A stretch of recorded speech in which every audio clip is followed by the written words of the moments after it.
The following is an exclusive presentation of WI Garden Media, the voice of Garden Talk Radio.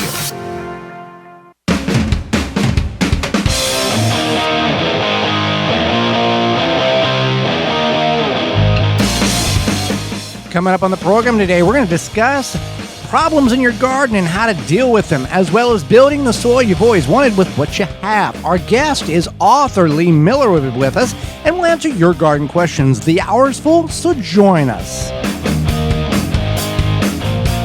You are listening to the most informationally packed hour of garden-focused radio in the country and on the internet with your host, husband and wife team Joey and Holly Baird. This is the Gardening with Joey and Holly radio show. And welcome to another edition of the Gardening with Joey and Holly radio show. Happy to have you along, allowing us to be part of your day. I am your host, Joey Baird. Beside me is my wife, co-host, best friend, and gardening partner, Holly Baird. This program is for you, about you, to help your garden grow better, to maintain your landscape, grow healthier trees, make your grass look greener, as well as preserving what you grow. Happy you're tuning in, whether you're doing that on one of the 18 AM and FM frequencies.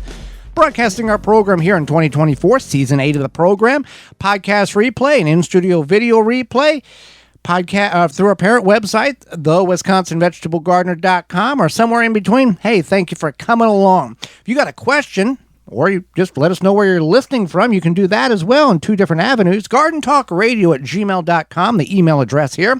GardenTalkRadio@gmail.com, or the toll-free number, coast to coast, is 1-800-927-SHOW. That's 1-800-927-7469. Drop us a message if we can't get to you, and we'll get back to you with the answer to your question. Well, before we jump into the program, Holly, it's time for this week's Joke of the Week. Why was the cucumber mad? Why? Because he was too chilled or something? No, because... Chill it as a cucumber? No, Yeah, as cool as a cucumber. Okay. Because it was in a pickle. Cucumbers are pickles. This week's joke is brought to you by Rescue.com. Rescue.com is American-made products to keep your family, home, and yard protected from pest insects like wasps, hornets, yellow jackets, flies, ants, and more. Learn more at Rescue.com. That's RESCUE.com. Well, dealing with problems in your garden, there's a lot of them which you can deal with. And we're going to go through a few of them here in the time that is allotted in segment 1, Holly. Correct. So we're going to talk about some problems. So first one is powdery mildew. This is a common problem, especially as we go into August. We're not quite in August yet, but it happens a lot in August. Wet nights, yeah. Yeah, and as summer, I don't want to say summer comes to an end, but it's as we're kind of shifting a little bit towards fall. You're like, August is not the end of summer, and it's not. But as we shift towards fall, the days do start to get shorter again, and the nights have a tendency to move a little bit cooler, not aggressively, but a little bit cooler, and this causes this chance for powdery mildew. So what occurs is that during the day, especially in times like August in most places, there's often a lot of humidity. And with that humidity during the day and then a little bit of the shorter days and the cooler nights, it tends to stick around. And so that can settle on the leaves of pretty much any plant that has flat leaves, like squashes, pumpkins, cucumbers. Beans, cucumbers. Yeah, squashes. So you get this like powdery mildew, and it looks just like powder. And when you rub your finger on it, you can kind of feel it, and it's a common problem. So a few things you can do is you can look for a disease-resistant variety, and you're like, well, I already planted these. So obviously that's something you could do next year. You can make sure that you do space them apart properly. A lot of times this happens because the leaves are overlapping, so it gives them a chance for the humidity to kind of just like hang out. But the other thing you can do is you're basically going to take there's a lot of household remedies. There's vinegar. Well, stop from watering above and getting the leaves wet. That's part of it. Well, if it rains, you can't do that. Correct. Yeah. So obviously, you want to avoid getting the leaves wet if you can. And increase air circulation in order to get what moisture is on the leaves to dry. Powdery mildew hates water but loves new growth, and warm weather between 68 and 77 degrees is ideal for the spores to develop. Right. So with powdery mildew, let's talk about some solutions here. What you can do is aside from that, is you can find a homemade solution. We've used vinegar and milk, and so not together. These are two different solutions. So you take 1 to 3 parts vinegar to water, and then you spray on the powdery mildew. It's going to help break it up. And then there's the same thing for milk. Some people... Baking soda is one. A tablespoon of baking soda with a quart of water. Spray that on the plant thoroughly. The high pH of the baking soda makes it alkaline, which prevents the mildew spores from thriving. The purpose we want to break up the spores is because it would create a layer of... prevention of sun getting to the plant, and the plant is basically going to die because it doesn't have the photosynthesis or allows the sun to penetrate the leaves and do what the plant needs to do in the summer. Right. So that's powdery mildew. So let's talk about blight. There's different types of blight, but the most common blight is tomato blight. What's it called? Early blight. Early blight, and then there's late blight. But we're gonna deal with early blight because that's the time in which we're in right now. Right. So there's blight that you can get through the air, and then there's blight that you can get through your soil. So we're going to talk about the soil blight that happens to your tomatoes. And this is not too late to help, I don't want to say eliminate because it might not eliminate it at this point, but to help control. Well, you're never going to eliminate the early blight in the soil. You can control it and reduce I'm saying like you might have some already. Right. Yeah. And we can help you with that. Yes. You're going to notice discoloration on the lower leaves of the plant. The plants are supposed to be lush and green, but you're going to see blotchiness. You're going to see rusty looking pigmentation or yellowish or even white areas. Typically at the lower portions of the leaves because the soil has splashed from the ground level up to the leaves and discolored them. That is the early blight. And if left uncontrolled, it will progressively work up the plant. And then by the time fall comes, you're going to have a plant with a bunch of fruit and no leaves, and it's actually dead because it doesn't have the capabilities of absorbing the sunlight. So what you want to do is if you do see that infection on the plant leaves, do not be scared to remove them. Cut off up to 25% of the plant if necessary in order to discard that infection of the plant. Then you can control that by clearing out the lower 6 to 8 inches of leaves and branches coming off of the main stem. Mulch underneath there. And if you are in you can also apply a handful of yellow whole grain cornmeal prior to mulching. That also has a beneficial bacteria in it called trichoderma that will fight the bad bacteria, which is the early blight in your soil. Doesn't eliminate it, doesn't make it disappear. It reduces it and fights it. By doing this, by a whole grain cornmeal, yellow, mulching, continually trimming the bottom of the tomato plants, the reduction of early blight will be very visible. You will reduce it by 80 or 90%. Sometimes in our instance with the heavy mulch, we don't have it at all because of those 3 steps. Right. So there's that. So lots of weeds. This is a common problem, especially it seems like with the warmer rain every 72 hours. Rain every 72 hours, the warmer weather, etc. So one thing is that you can do is good old pull in the weeds and get them as early as possible. This will help eliminate their possible propagation that a lot of weeds just automatically do, and also will help it seem like a less daunting task. Otherwise, you can use things like weed what's it called? Barrier cloth. Yeah, barrier cloth. Well, we had Joseph Loofhouse on the program about a month or so ago, and he's out in the desert where he does have weeds, and there's a lot of weeds, he says, and you can go back and check that out in the archives and podcast and in-studio video replay, and he allows his garden to just run nature's course. He doesn't weed, and then he selects the vegetables and the fruits that have survived and save those seeds because those are the strongest of those that have grown. So he doesn't spend time weeding. He allows selection of the strongest and then plants those the next year. But you may not choose to let your garden look like a pasture in the front or backyard because of whatever reason you have. So removal of weeds at smallest stage is the easiest, and preventing them from going to seed, regardless if you're using weed cloth or weed barrier, is also the way in which you can reduce the amount of weeds in ground or raised bed that you are going to deal with. In a container, in a grow bag, it's going to be very, very simplistic in order to control those weeds. Absolutely. So you want to get ahead, and if you feel like it's a daunting task, you can do a little bit every evening.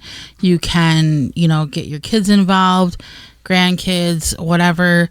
Say, we're going to go to the garden and pull some weeds, and we're going to ice cream after dinner, blah, blah, blah. Like, there's a lot of, make it fun. You can do that. And real quickly, before we get out of this segment here, inconsistent watering is a problem of a lot of issues, from blossom end rot on tomatoes to blossom end rot on zucchini plants to undeveloped and improperly developed fruits and vegetables. Yes, pollination is a big factor, but if it doesn't have the consistent watering to allow the proper nutrients and minerals to be uptaken, you're going to have a problem. So keeping the soil moist or damp like a sponge, not wet, real wet, and then dry out to a bone and then wet again, that's going to damage your plants and the production of your garden. Well, Walton's has everything you need for your barbecue and for hunters and fisher people. Yeah, we know you care about where your food comes from.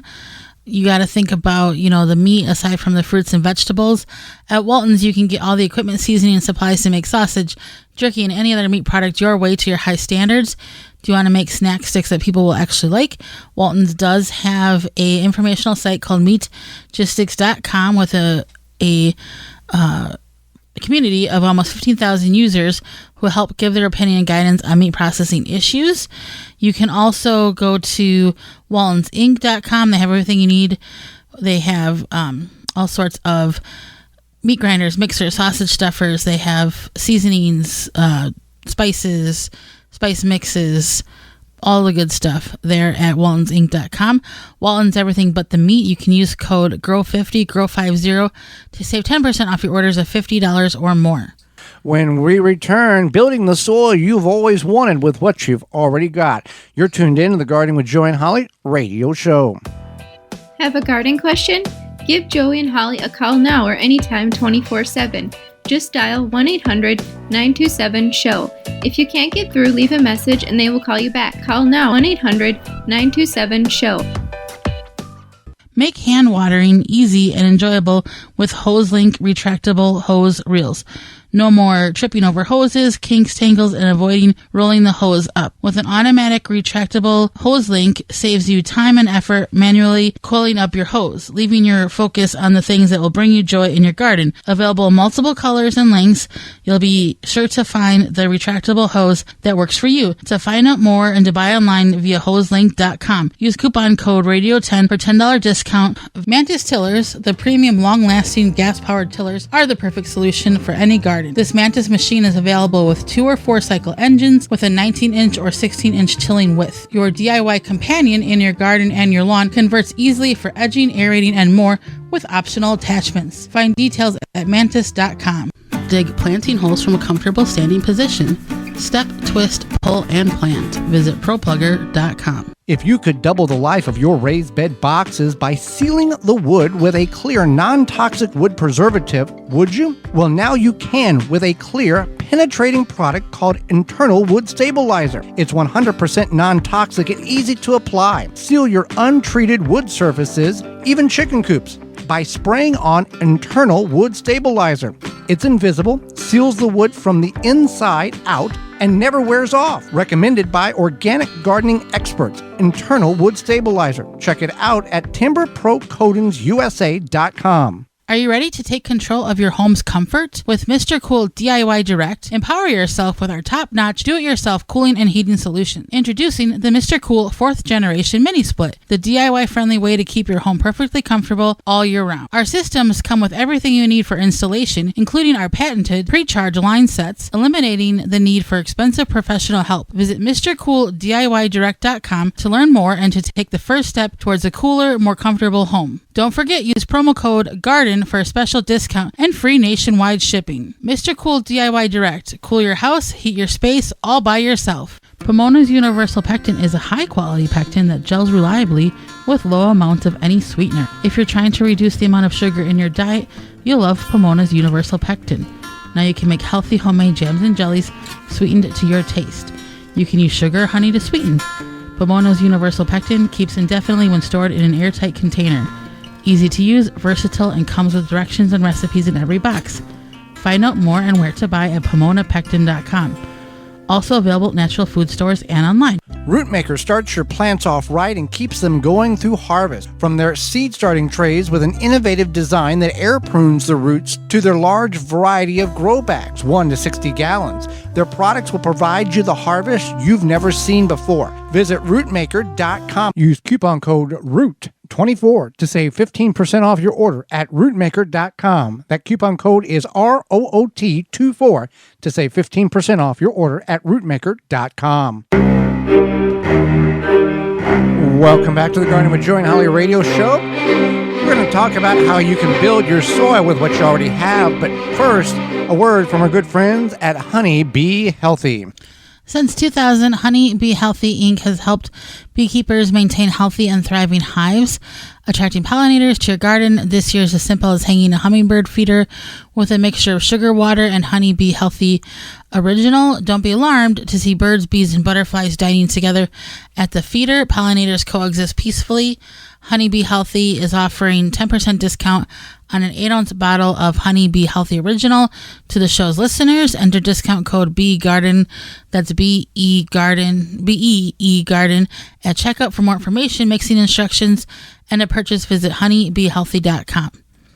All the coupon codes you hear throughout the program can be found under the Money tab at our parent website, thewisconsinvegetablegardener.com. So, we all want good soil, and we may not all have the ability to go purchase good compost from our local independent garden center. We may not have the funds. You may have a 2-acre field that you need to get your soil more better, or you just don't have the finances to invest a couple of $100 or, in some instances, a couple of $1,000 and dozens of yards of compost. So what do you do? So I'm going to start, because I'm just going to, I don't want to assume that this year is a wash at this point if you're trying to build your soil, but we are. People build soil and build beds all year round. Right. But I'm going to assume that you're building it for next year at this point. And I think that's a fair assumption. Okay. So I'm going to talk about leaves. Leaves are a powerhouse of building your soil. Leaves are free. You can find them off of trees. In the fall, they will help add nutrients to your soil. It's a natural compost. Worms will come to your soil because they will be being fed leaves, and then the worms will come and aerate your soil. They bring nutrients to your soil. They add nutrients to your soil. So I feel that leaves are, to me, if I was like, hey, I'm trying to build my soil, that would be my top priority, especially if I was on a budget. I mean, I'm always on a budget, but like, if I was like, I really trying to make $2 stretch like 20. I really want to build my soil. I want the cheapest option. That's the cheapest option to me personally. I think is leaves. Coffee grounds too would be good to mix in, but then you have to typically go somewhere, figure out where to get the coffee grounds and from. You can do that in bulk. Yeah. That can be done. There's the big coffee shop chains that will give it free coffee grounds. The best ones are the local ones where they ask you to bring a bucket in, and when it's full, they'll call you. Right. 5 gallons, real quick. But that still is, if you're like, I don't want to have to drive somewhere. I just want to find a resource that I can use, or I can create, or whatever. Leaves would be my go-to. But with that being said, coffee grounds would be my second go-to, because they also attract the worms. And you really cannot put unless you're dumping truckfuls of coffee grounds, you're not going to alter your soil chemistry. It's going to be best to do this in a combination of different methods, and it's not necessarily, unless you're bringing compost in by the truckload, this may be a several-year process. Now, let's say you got sandy soil. What do? You add organic material like compost that you make, or well-rotted manure from a reliable source in which is not feeding those animals chemicals through the feed or hay that can be a persistent herbicide like Grazon, or that kills the broadleaves in the field, but doesn't affect the grasses, and it doesn't affect the animal in which it's consuming, and it's still active once the animal has digested it, kicked it out the backside, and turned it into compost. You want more on that? Go to your favorite search engine and type in Killer Compost, Joe Lampel. He's got multiple articles and video about that type of topic. There are good sources that are out there. You just have to do some research in order to do that. So you want the soil to retain water and nutrient. Keep the plant roots in place, and you can work 3 or 4 inches of organic material into the soil each year. In whatever means, leaves or coffee grounds or a combination of manure or compost. If you can buy a little compost each year or make some, that will help build that soil up. Now, that's for sandy-ish soil. If you have clay soil, you want to aerate the soil. Get the air to it. Break it up. Allow water and nutrients to reach the plant's roots. Organic matter, again, you're adding that organic matter. Clay soil has nutrient. It's just locked up in the soil. It's so dense. Yeah, adding the organic matter is going to help break up that clay. It's also going to, again, bring the worms in. Any organic matter, if you feel like, okay, I dig in my soil, I barely see any worms, even if you think your soil is healthy and well draining, you want to add organic matter because it's going to invite the worms in. You don't want to bring worms in from the outside. Worms will bring themselves in. They also will move soil around from up to 8 feet deep. They produce 1/3 pound of their own waste per year? Yes. Yes. And worm castings, which is worm manure, whatever you want to call it, worm droppings, is also incredibly nutrient rich for your soil. So you want to work with your ecosystem, and by adding these compost materials to your soil, the worms will be like, hey, there's food here, and they're not going to overpopulate themselves. They will take care of themselves, and they will eat your organic matter. They will leave their waste, and they will circulate all of that in your soil. Now, with clay soil, you can add gypsum. You can aerate the soil. You can avoid walking. And then on wet soil, that's any soil, whether you got good soil or not. Designated walk areas, permanent grow paths, don't intermix the two.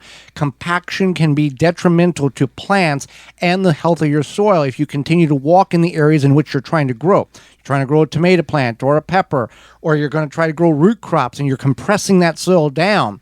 That is not good, because water can't penetrate through very dense soil. So you may not necessarily have a clay issue. You may have a drainage issue because of compaction. I know years ago, where I grew up on the farm, they encouraged no-till planting, which meant you plant in the fields without disturbing the soil. You come in and spray chemicals to kill the vegetation, and you plant in there the seeds that won't be killed off by that chemical. But every 7 years, and that used to be the rule, I don't know if it is anymore, the 7th year it was recommended you go in and till that soil up very good, because it's had 7 years of compaction with tractors and sprayers and combines and everything else compacting that soil. So it was, take a sponge and, for example, and just stand on it for a long time. It's not going to do very good once you take your foot off of it. So, and there is situations where it is going to be more effective time and money to build raised beds or go straw bale gardening rather than take the effort and time and materials in order to remitigate the soil in which you have or you've moved into and trying to start from scratch.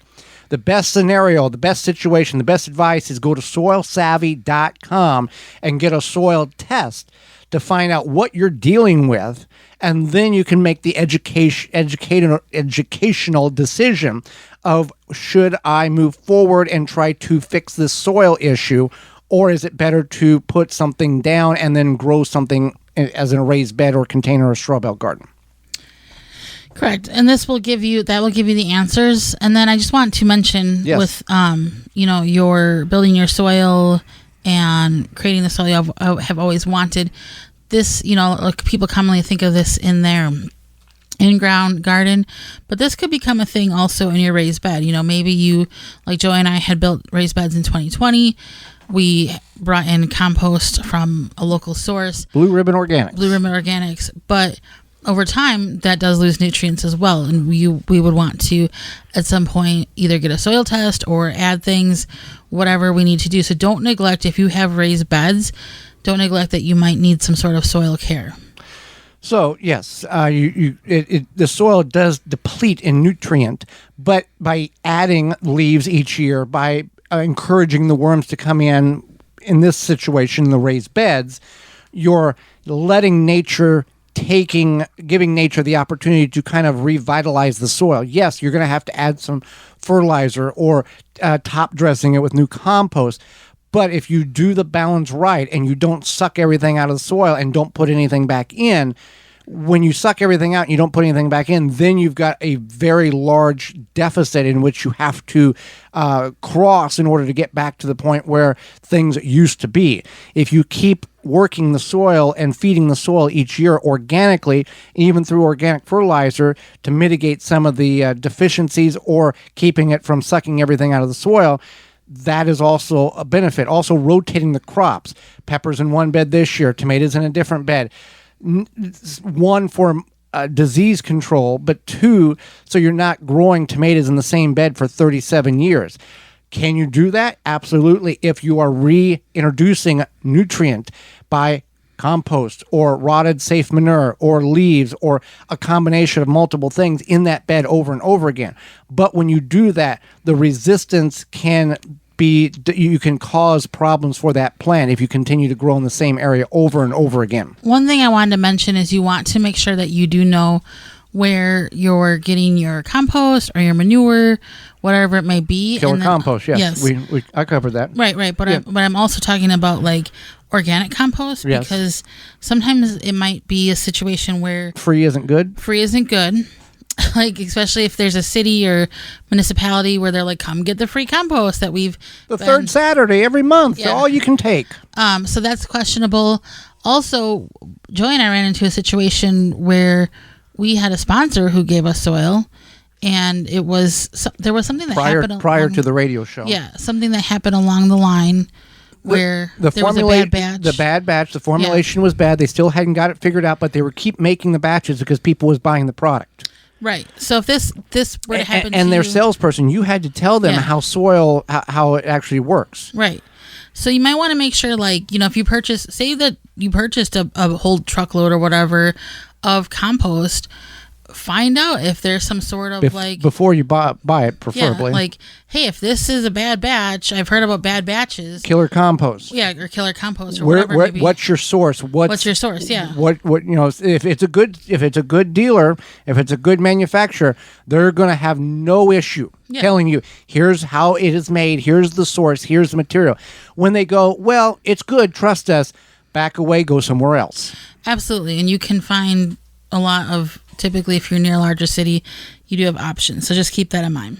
Well, you do have options when it comes to dealing with those Japanese beetles that are now already flying around your yard. If you're looking to successfully control beetles without damaging the environment, look no further than Beetle Gone from Phylum Bioproducts.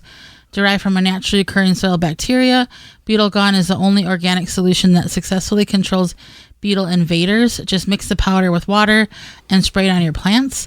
Once ingested, the target pests will stop feeding and die, and since it's an organic BT product, it's a great choice to use on your fruits and vegetables, in addition to your ornamental flowers and trees. Not only does Beetle Gone work, but the best part about the product is it is safe to be used around beneficial insects such as ladybugs, butterflies, and bees, and has no water toxicity. That's Beetle Gone from BeetleGone.com. BeetleGone.com from the parent company of Phylum Bioproducts.com. That's PHYLLOM Bioproducts.com, but go to BeetleGone.com for the products that you need to control your yard. Hang out with us when we come back. Author Lee Miller will be with us. You're tuned in to the Gardening with Joey and Holly radio show. Got a question for Joey and Holly? Send it via email anytime to gardentalkradio@gmail.com. Water supply tanks provide BPA-free, long-term, safe storage for drinking water from 35 to 1,500-gallon tanks. Water supply tanks has you covered. From preparing for unexpected needs, off-grid property, easy gardening access, and more. For questions and to order, visit watersupplytanks.com and use coupon code GARDENING10 to save 10% off your order. Soil Diva Liquid Microbe Stimulant Spray improves the health of your plants you work hard to grow, stimulates the natural enzymes, and increases beneficial soil bacteria. Go to soildiva.net. Soildiva.net. Take the guesswork out of composting with the AeroBin 400 or smaller 200 for easy composting. The AeroBin mimics how nature decomposes waste. The AeroBin is easy to use. You prepare your balanced organic waste, just open it up, drop it in, and close. After a short time, fertile compost is produced, which is easily accessed via the lower side door. The thermal insulation in the AeroBin conserves heat, leading to rapid breakdown of the biomass and works efficiently year-round, even in cooler regions. There is no need to turn the biomass, and it is pet and rodent resistant. It has little odor and can kill annoying weeds and seeds. It is BPA free. The AeroBin 400 or 200 comes with a reservoir at the bottom to collect the leachate. When diluted, makes for great compost tea liquid fertilizer. AeroBin composts kitchen and garden waste quickly. Easy to assemble with no special tools needed. The AeroBin makes composting rewarding and easy. Go to burpee.com or homedepot.com to purchase. Jung Seed Company is a family-owned and operated seed company since 1907 with the largest selection of seeds and plants online. Use coupon code 10TG24 to save 10% off your order at jungseed.com. That coupon code is 10TG24 at jungseed.com for 10% off. Blue Ribbon Organics, providing locally made organic compost and soil blends for gardeners, farms, landscaping, and more. To find our products nearest you, visit blueribbonorganics.com. Happy 65th anniversary to David J. Frank, Southeastern Wisconsin's leading landscape company. Their award-winning services include everything from lawn care, landscape maintenance, design, construction, renovation, irrigation, sustainability, and more. Big or small, let the experts at David J. Frank handle the hard work for you. Find out more at davidjfrank.com.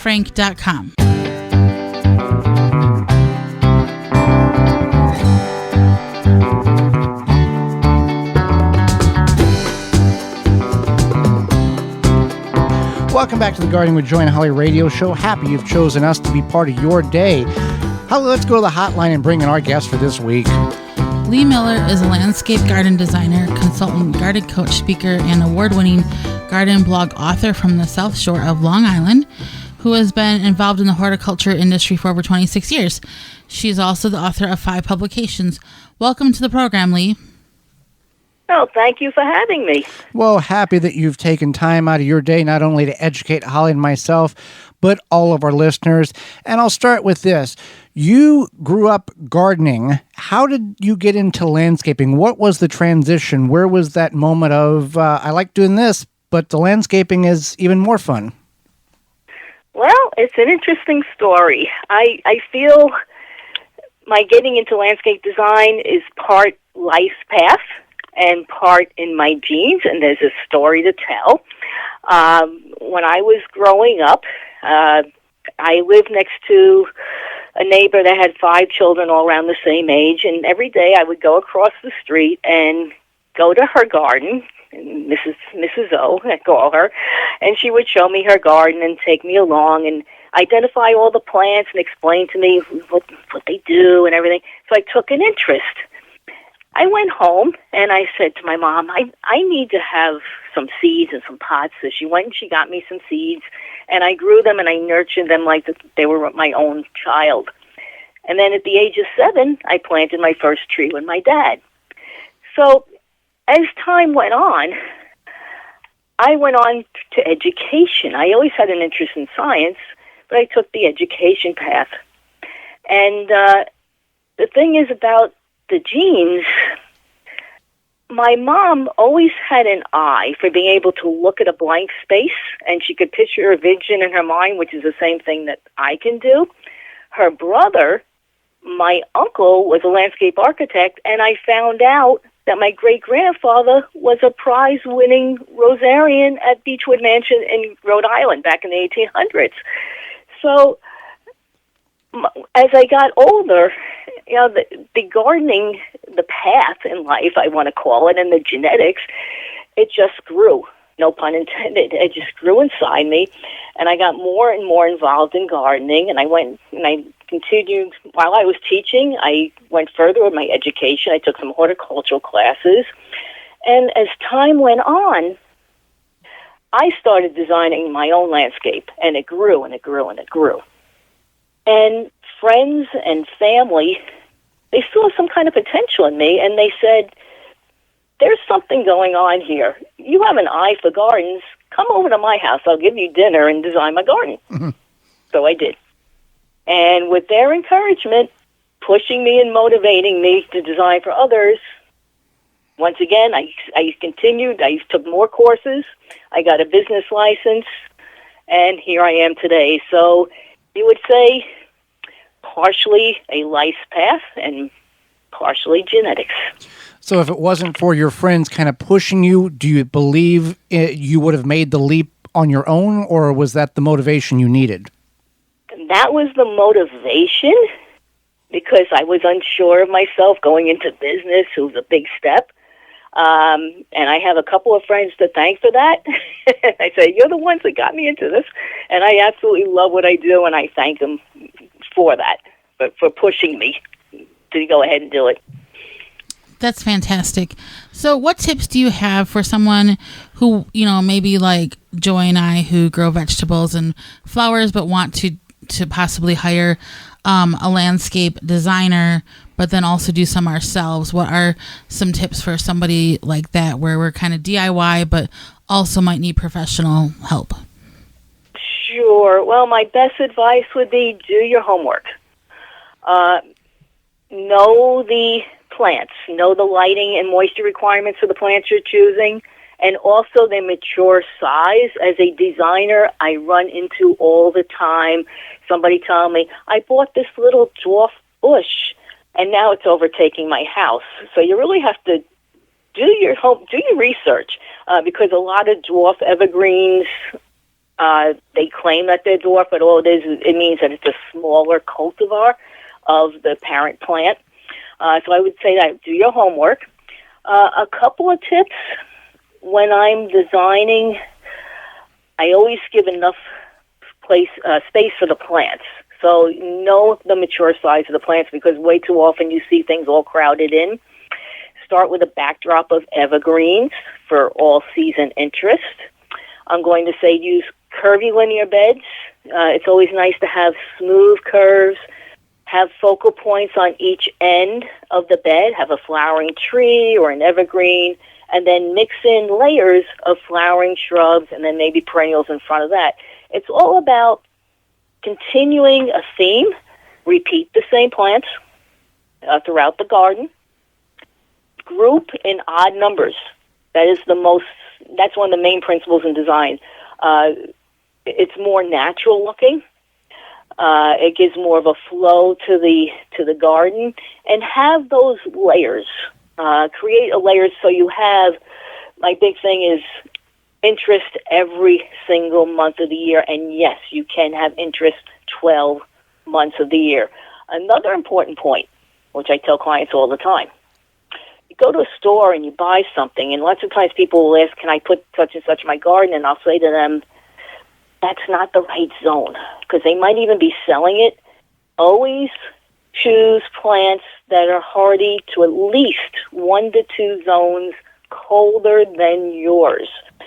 Just in case, we've known the last couple of winters, we have gotten temperatures down in the single digits for extended periods of time. And that's going to be happening a lot more often. So best to go a couple zones lower.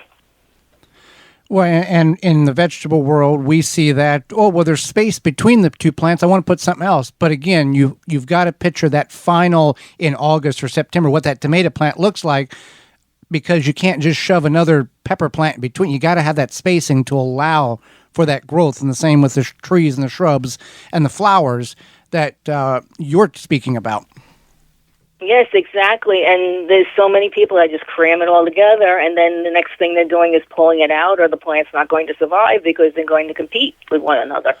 especially with your vegetables. And I don't blame them. It's just something that they're not swimming in it like we are daily, so they're not thinking, oh, they've never done it before, so how would they know?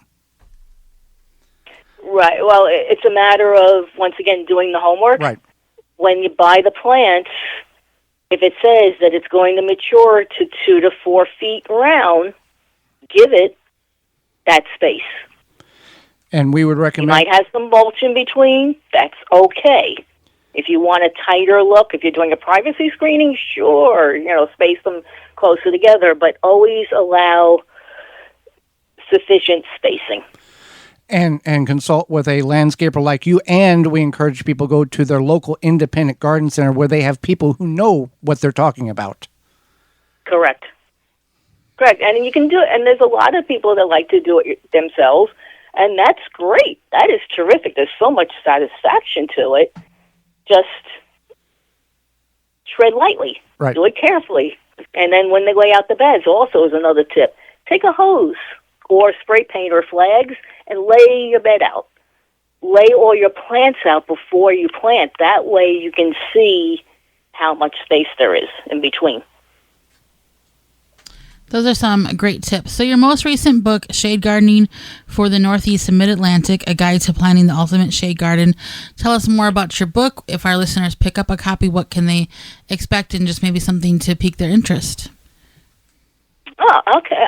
Well, the thing that motivated me to write this book is that very often I get requests from clients ask me, saying, what can I plant in shade? They're so frustrated, and they can't get anything to live, and the simple reason is they're not planting the right plant in the right place. So what I decided to do, I started searching around the Internet for shade gardening books. And what I noticed was that every one that I came across, they listed the plants in alphabetical order. And I'm thinking, okay, I was also an educator for 32 years. So as an educator, I looked at it and said, okay, listing them in alphabetical order, that's not really helping me. That's not telling me right off which ones are evergreens, which ones are flowering, which ones are perennials. So I decided to put something together that would be a little bit more comprehensive, along with also explaining, as our gardens mature, you're more likely to get more and more shade over time as trees grow. It's going to make more of a canopy.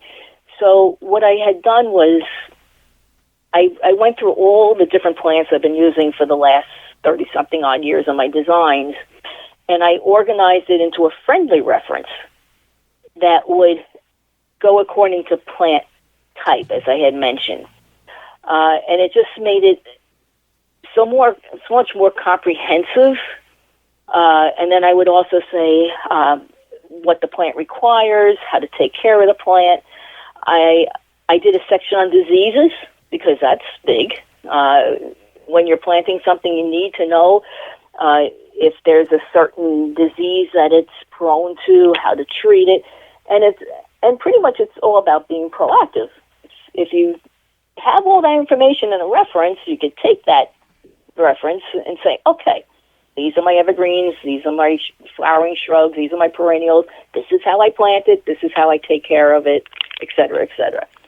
So it's all about making a comprehensive, easy to follow reference for folks to plant their shade garden. Well, speaking of shade, approximately how much shade is enough shade for, quote-unquote, a shade plant or a shade garden? That's a very good question. Shade is defined in different ways. Generally, if an area is considered partial shade, it's receiving about 2 to 4 hours of sun during the day, preferably in the morning, and then some later afternoon sun, while full shade refers to an area receiving less than 2 hours of sunlight.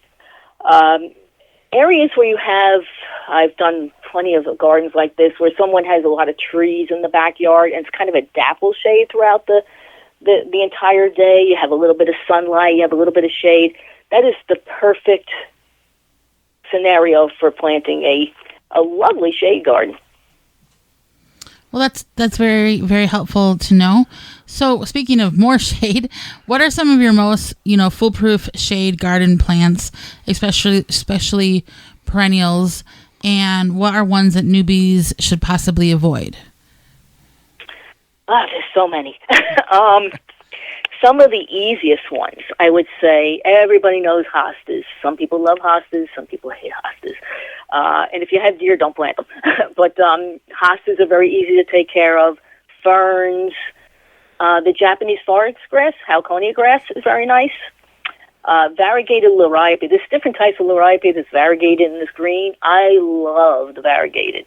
It's kind of a yellow and green grass-like leaf, and it gets little purple flowers later in the summer into the fall, and it's very low maintenance. All you have to do is cut it back in spring, not in fall, because that could jeopardize the crown of the plant, but you cut it back in springtime, and it flushes back all new growth. Astilbe is lovely. Coral bells. Euchera. There are so many varieties of coral bells. My favorites are Palace Purple, which is a deep burgundy color, and Caramel, which is just that caramel colored. You mix the two of those together, put it along with some liriope, which is the variegated grass, or sedge, golden sedge, and you have the burgundy, you've got the caramel, and you've got the gold, and it's magnificent. It's a perfect mix. As far as shrubs, skip laurel, excellent for privacy, take shade. Cherry laurel is a lower form, both broadleaf evergreens, dark green leaves, and little white flowers in spring. Boxwood, there's variegated, there's the regular green boxwood, there's an upright, there's all different types of boxwood. Akuba, underused in my opinion. Akuba is broadleaf evergreen, green with yellow spots, and it thrives in shade. Osmanthus, or false holly, is another beautiful shrub. I use it all the time in shade. Variegated foliage. The new growth gets little pink tips on it. There's different types. I use, for the listeners, Goshiki is your best one. It's the nicest coloration, and it's also the slowest growing and only grows, I want to say between 4 and 6 feet, but it's rarely see it get that big. You can easily prune it. Lucosi is a nice broadleaf evergreen. Hydrangea, of course. I find that oak leaf hydrangeas seem to perform the best in shade out of the different ones. And, of course, you have rhododendrons and azaleas, which brings us to, I believe you asked which ones to avoid or could cause problems. Correct. Well, the skip laurel and cherry laurel, I use them all the time. And I encourage any gardener to use them. The only thing is you have to know, because they're broadleaf evergreens, and with our changing crazy weather conditions, with the wet springs and whatnot, they are prone to something called shot hole fungus. It looks like bullet holes in the leaves. If you see the round circles in the leaves, if you know what it is, you simply spray it with a fungicide. So they're beautiful plants, but yes, a little more work. I'm also going to have to mention rhododendrons, unfortunately. Rhododendrons are absolutely beautiful for shade. I have been finding over the last 3 years, as a matter of fact, that the established rhododendrons are still doing very well. But for some reason, the newly planted rhododendrons, it's the shock freezes in the wintertime. They're taking them out. So you kind of have to be careful with that, as far as that. But once again, the moral of the story is, if you know the plant, what it's susceptible to, and you know how to treat it, it's as simple as spraying the plant to control it. Yeah. Right. Well, Lee, we greatly appreciate the time you've offered Holly, myself, and all of our listeners, and the education. How can people find out more about you and pick up your book? Well, you can simply search Lee Miller Gardening on the net, and my website, Landscape Design by Lee will show up. That's my business site. My blogs, I have 2 blogs, a guide to Northeastern gardening and a guide to landscape design and maintenance will pop up, and also my 5 books will pop up. And to find the books, you can also go on, they're available on Amazon. Simply search Lee Miller Gardening, and you'll find me. Well, Lee, thank you so much for the information and the education you provided Holly and myself. We thank you very much for the time you've offered. Well, thank you so much for having me on. Absolutely. And when we come back, it's Your Garden Questions and Our Garden Answers. You're tuned into the Gardening with Joey and Holly radio show. Have a garden question? Give Joey and Holly a call now or anytime 24/7. Just dial 1-800-927-SHOW. If you can't get through, leave a message and they will call you back. Call now, 1-800-927-SHOW. A non-selective herbicide that is also USDA Bio-Preferred certified? You bet. Say goodbye to Roundup and hello to No More Weeds by Naturally Green Products. No More Weeds kills weeds with no harsh chemicals and no glyphosate. Safe around pets, No More Weeds has a proprietary sticking agent to use around gardens, pools, decks, patios, anywhere there are weeds. Available online at natgreenproducts.com, Amazon, and Walmart.com. Order yours today. The same great company that brings you no more bugs. Your mosquito frustrations are over. Now with Mega Catch, suitable for residential and commercial use. Mega Catch mosquito traps produce a vast array of mosquito-attracted stimuli, including safe CO2, and can attract mosquitoes and other biting insects up to 150 feet away. Easy to use and set up. The Mega Catch is ready to make your outdoor space comfortable and enjoyable at megacatch.com. Use coupon code JOEYB, my name Joey B, at checkout and receive 20% discount on your entire trap order at megacatch.com. Wind River Chimes will always be the inspiring harmony. With a large selection and customization options, you will find the sound that soothes you. Visit windriverchimes.com to shop and find out more. Deer Defeat is an all-natural based animal repellent to keep deer and rabbits away from your valuable plants that is odorless after 30 minutes and dries clear. It creates a continuous, invisible shield to protect your plants. Works for 30 days through rain, snow, and freeze. Will not clog your sprayer. Apply to your property without environmental damage. You can spray directly onto your plants up to flowering, then apply around your plants to continue protection. No need to reapply. Money back guarantee. To purchase, go to deerdefeat.com and use coupon code RADIO to save 10% off your order. Protect your plants from damage with the 3-in-1 Plant Guard and Special Blend Fertilizer. Visit ivorganics.com, use promo code RADIO10 to save 10% off your order. Garden like a pro in 3 easy steps and receive customized fertilizer recommendations for your garden or lawn.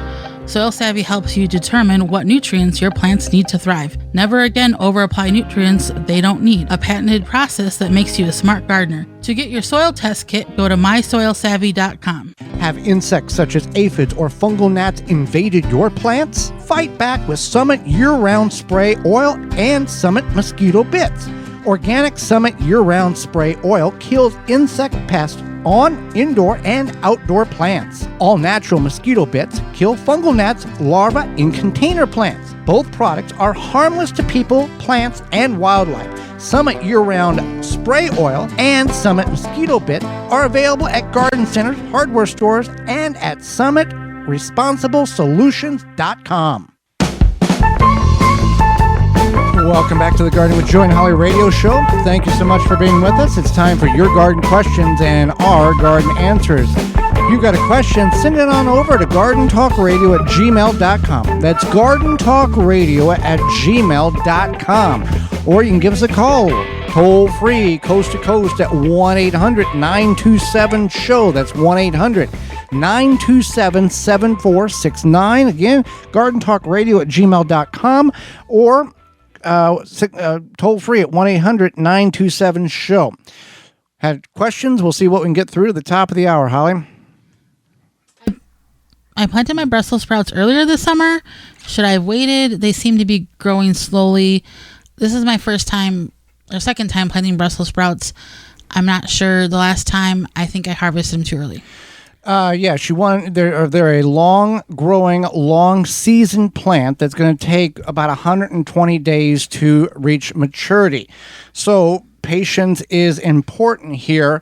Otherwise, you are not going to get Brussels sprouts. So what you need to do is to wait until the sprouts are as large as possible, preferably before the first hard freeze. Now, to get those sprouts as large as you possibly can, you want to top the plant off, meaning about 45 days before you would think you're going to harvest, or better rule of judgment is when you see the sprouts beginning to develop in the joints of the plant, like where the leaves and the stalk connect, you want to cut the top 6 inches of your plant off. Don't be scared. It's going to stop the vertical growth and put on more energy into the sprouts themselves. Some people will cut the leaves off and lower. Don't do that. Just cut the top 6 inches of the plant off when you see those sprouts begin to form, and you will be amazed how big and large your Brussels sprouts are.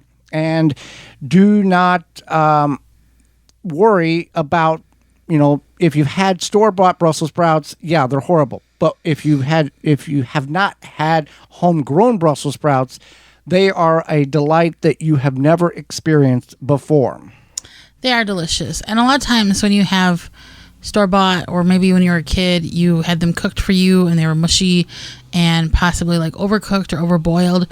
There are so many delicious Brussels sprout recipes, roasted Brussels sprouts. You can even do them in the air fryer. They get really tasty and kind of crispy on the outside. So there's a lot of, don't be discouraged about the future and you and your Brussels sprouts. All right. Next question is, what do we got? Is there a best time to get a soil test, and how often should I get one? I wouldn't say there's like a best time. I don't think there's a best time. I would say every 3 to 5 years, or when you start seeing significant plant problems by discoloration. They meant time of year. Time of year. Oh, time of year. Yeah. Okay. So I think maybe midsummer would be okay. Well, here you can do a soil test at any time. However, everybody and 7 people get it done right before spring.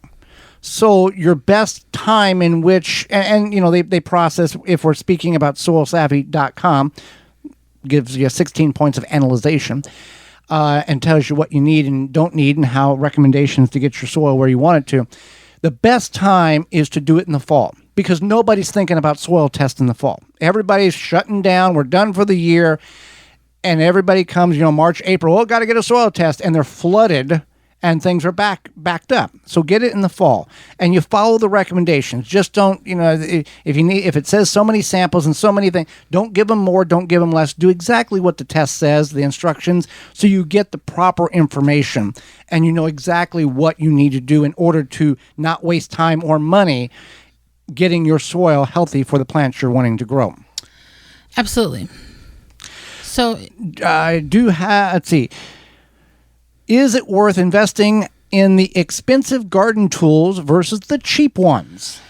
I'm going to say your mileage may vary. Okay, so like, for example, if you buy a trowel and you look at that trowel and it costs you $3, and you can see that if you're like a mad garden digger and you're going to break that trowel because it has like a thin little handle, then you might want to invest in something that has like the steel all the way throughout. Cheap welds and multiple pieces welded together versus like a one forged piece of cast aluminum or stainless steel or metal, iron, whatever you want to talk about. So I think you have to think about how often you're going to use it, maybe how aggressive you are on things. Like, for example, if you have a shovel and you're like, I'm just going to move, some material around occasionally, I'm not going to be very hard on it. Something that's cheaper might last you for a long time. But if it's something that you're going to use frequently, I feel like it's worth the investment to get the more expensive one because it's likely going to last you longer. Well, here's the other thing in that. Yeah, you can go to the garden center and spend 8, 12, 15, fill in the blank for a shovel, a trowel, a hoe, a rake, whatever. Yard sales. And the old tools, if they are still around, they probably were made pretty good. The shovels with the support around the base, where the metal brackets to hold everything together, even stronger than the new stuff. Old shovels, you can get them for very, very cheap. Even on junk day, you can see things thrown alongside the road. So cheap or free, if it lasts a couple of years, is better than buying something at the store. You're recycling, reusing, reducing, that little triangle thing. However, if you're going to go the route of I'm going to buy, you also want to examine yourself. Are you lazy? Are you forgetful? Do you leave things out in the yard that shouldn't be left in the yard? Meaning, if you're going to forget your tools, you might not want to invest in a wooden-handled shovel. You might want to go with fiberglass, because wood will absorb water and rot eventually. And here you're trying to dig, and snap goes the shovel, and you got to go buy a new one because you left it out for 3 years and you forgot about it. Exactly. No, and that's very true. If you take care, I think, again, it's your mileage may vary. So if you take care of your tools. Some people love their tools more than they love their children. Yes. So if you take care of what you have, it might last you longer versus, again, if you leave it out in the yard or all of a sudden your children are playing sword fight with it, who knows? You playing sword fight with it with the neighbors. With the neighbors. Yeah, get away from here. Get them. No violence. Don't hit your neighbors. Yeah, no, probably not. Don't go down that road. Okay, I do have one question. Much of my thistle problem is near a small boxwood bush and other ornamentals. If I use horticultural grade vinegar from natgreenproducts.com, will it also kill my other plants that I still want? Also, is it harmful to my digging dog? Well, horticultural grade vinegar is vinegar that is based on the manufacturer between 20 and 45% vinegar. It's not your store-bought vinegar that's 3 to 5%. We spoke about this a couple of times, and people still swear online that, I use it, and it's the greatest thing, in the world. It's not.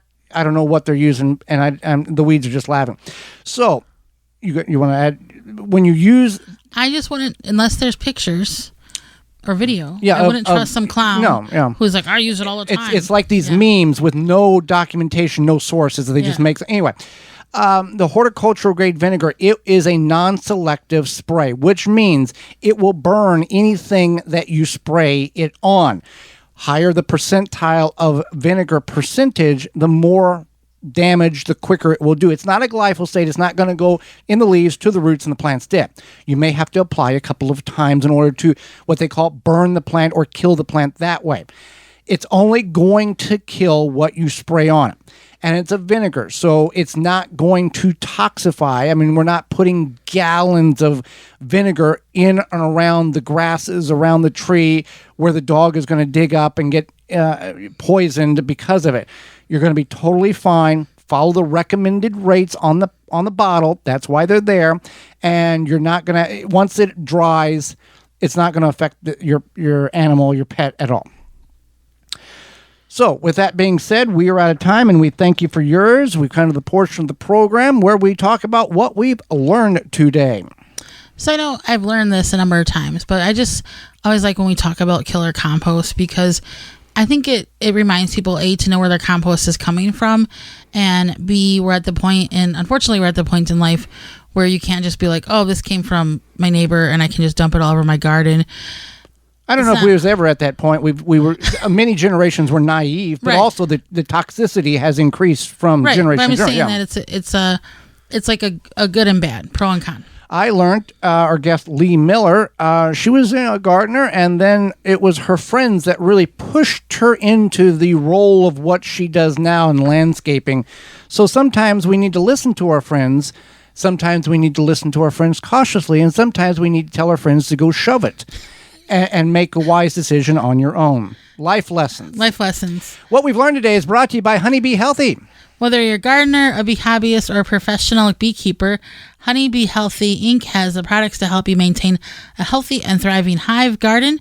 For more information on how to use Honeybee Healthy in your garden, visit honeybeehealthy.com. When we tune in next week to the program where we'll be discussing saving your seeds this fall, as well as post-pandemic gardening, what happened and where are we at right now from the big peak that we once were. And our guest is author and forager Tlema Matuska Wong will be with us, and we'll answer your garden questions. So until next week, for Holly Baird. I'm Joy Baird, and we will see you in the garden.